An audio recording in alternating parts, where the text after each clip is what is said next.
রহমান বেলাল ভাইয়ের এমপি হিসেবে তার যে বরাদ্দ, এই বরাদ্দের কাজ এটা ওনার আজকে উপস্থিত থাকার কথা ছিল। যদি সংসদ চালু না থাকতো তাহলে উনি উপস্থিত থেকে এই কাজটা উদ্বোধন করতেন। তো ওনার বরাদ্দের কাজ ইতিপূর্বেও এইরকম বরাদ্দ আসতো, কিন্তু আমরা জানতে পারতাম না যে এমপির বরাদ্দ আসে। এগুলো আসলে আসতো এবং বিভিন্নভাবে ভাগাভাগি করে কাগজ কলমে আপনার তৈরি করে কাগজ কলমে কাজ দেখে এগুলো খেয়ে ফেলা হতো। ঠিক, মানুষ এই উন্নয়নগুলো থেকে আসলে বঞ্চিত ছিল। এগুলো দলীয়ভাবে ভাগ বাটোয়ারা করে শেষ হয়ে যেত। আমাদের আপনারা দাঁড়িপাল্লা মার্কায় ভোট দিয়েছেন। আমাদের কথা ছিল যে আমরা মানুষের যে হক এবং অধিকার সেগুলো পৌঁছে দেব। এটা এমপি হওয়ার মাত্র 3.5 মাস চলছে।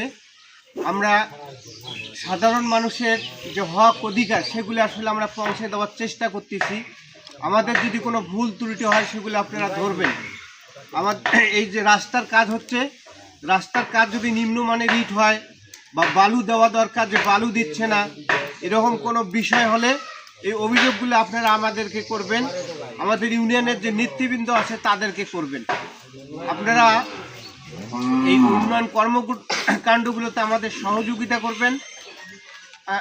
আপনাদের যে বিষয়গুলো আসলে প্রয়োজন, যে এলাকার উন্নয়ন প্রয়োজন, সে বিষয়গুলা আপনার ইউনিয়ন নেতৃবৃন্দের মাধ্যমে আমাদেরকে জানাবেন। আমরা এই যার যেখানে সমস্যা আমাদের সামর্থ্যের আলোকে সেগুলো আমরা করে দেওয়ার চেষ্টা করব ইনশাআল্লাহ।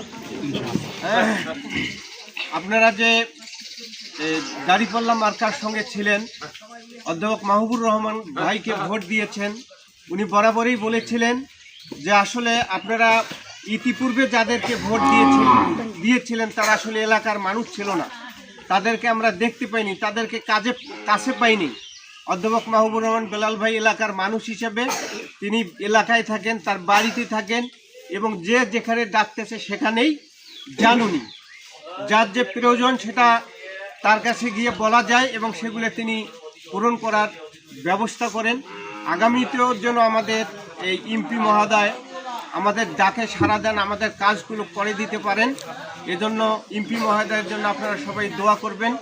এই সংক্ষিপ্ত কথা বলে আপনাদের সবার সুস্থতা কামনা করে আমার কথা শেষ করছি। আসসালামু আলাইকুম ওয়া রাহমাতুল্লাহি ওয়া বারাকাতুহু।